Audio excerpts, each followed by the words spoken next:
Dros y 3 deg nesaf, da ni'n mynd i greu 6 perfformiad ar y stryd hefo tua 30 o bobl ifanc a 6 cyfarwyddwr ysblynydd dan 30 oed.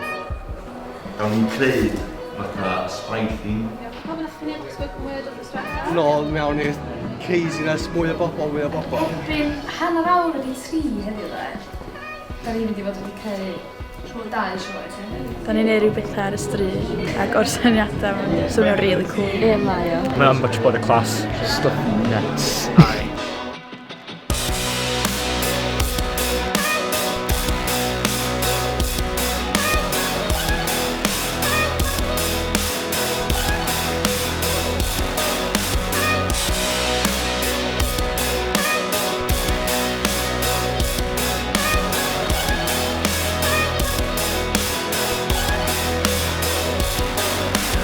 Mi oedd heddiw yn 4 awr mwyaf mad dwi'n meddwl bod fi rioed wedi cael yn y mywyd.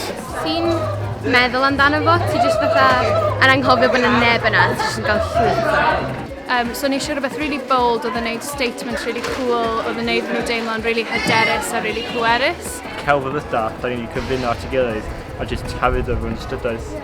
Creu rhywbeth, perfformiad ar y ddiwedd, oedd yn adlewyrchu nhw fel pobl. Oedd ni'n neud o fewn fatha cwbl o oriau. Teimlo'n really privileged bod fi wedi cael dod i nabod nhw a gweithio efo nhw. Da ni wedi bod yn rhoi surprise i'r pobl Bangor. Oedd yr egni nath yn rhoi i bob un cyfarwyddwr ddi-ffail mynd allan ar y strydoedd a perfformio i calon allan. Wahanol ysgol, achos efo ysgol ti'n gorau wneud o dy baba ti'n neud o'n hwyl.